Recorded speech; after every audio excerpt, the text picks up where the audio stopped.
Ma io ho sentito la necessità di incontrare oggi i giornalisti perché sono di ritorno da un giro politico di notevole rilievo. Sono stato a Roma e la mia permanenza a Roma è stata estremamente fruttuosa. L'articolo sul quale adesso rifletteremo un attimo, quello del giornale di Chiocci, dedicato alle collusioni del PD agrigentino e agli scandali che ruotano attorno alla figura di Angelo Capodicasa, è solo uno dei fatti che sono accaduti durante la mia permanenza romana. Soprattutto ho avuto incontri politici e giornalistici di notevole rilievo. Mi sono incontrato e ho illustrato il caso Agrigento al responsabile della politica nazionale di Repubblica, Pietro Visconti, ed è stato un incontro estremamente interessante. Poi abbiamo fatto il punto sulle prossime scadenze, in primo luogo sull'elezione del sindaco di Agrigento, con Beppe Lumia, Francesco Ferrante e Roberto Della Seta, e sono stati incontri il cui rilievo politico è ovviamente indubbio. E ci prepariamo ad affrontare questa scadenza importante. Ma voglio soffermarmi sulle vicende che riguardano il Partito Democratico. Le elezioni comunali di Agrigento saranno la madre di tutte le battaglie, per utilizzare una frase fatta, per liberare dalla indecenza rappresentata dal contesto che ruota attorno all'attuale gruppo dirigente del Partito Democratico la realtà agrigentina e siciliana. Oggi Bersani e tutto il gruppo dirigente nazionale del Partito Democratico ha sulla sua scrivania le dichiarazioni del super pentito di Gati che riguardano il contesto che ruotava attorno a Calogero Gueli e al suo grande amico e sponsor Angelo Capodicasa, e soprattutto le dichiarazioni del super poliziotto Attilio Brucato. Le dichiarazioni del pentito di Gati rendono comprensibile ciò che ha combinato Capodicasa.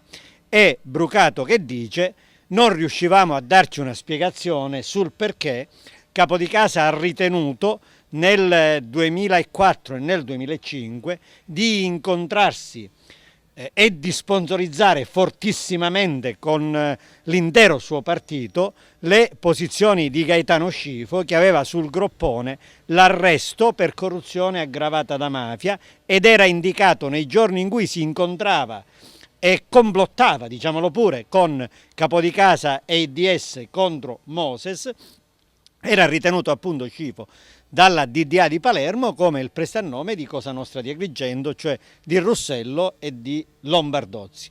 Oggi tutto diventa più chiaro. O Capodicasa era un enorme sprovveduto che non riusciva neanche a leggere i giornali che riportavano in bella evidenza le foto di Scifo e Russello, indicandoli come i punti di riferimento dei grandi affari di Cosa Nostra nell'inchiesta altamafia dei grandi centri commerciali, cioè era talmente sprovveduto da non leggere questi giornali, o era consapevole di ciò che faceva, cioè che avallava gli interessi di Scifo e dei suoi sponsor mafiosi. E se avallava come avallava gli interessi di Scifo e dei suoi sponsor mafiosi, Capodicasa faceva ciò, è inevitabile dirlo, perché era stato avvicinato, come viene fuori dalle dichiarazioni di Gati.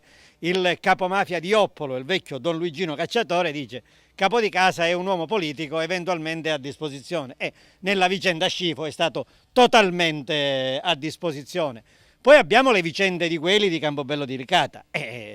Lì non c'è cosa dire. Capodicasa ha dato una scandalosa copertura politica, copertura giudiziaria, copertura di ogni tipo, mediatica, amministrativa a Gueli, e a questo punto sono credibili le dichiarazioni di Gati quando dice che attraverso Gueli si arrivava ad Angelo Capodicasa e che questo era il contenuto delle comunicazioni, delle conoscenze che avevano i capi di Cosa Nostra, che Gueli era colluso e attraverso Gueli la mafia arrivava ad Angelo Capodicasa.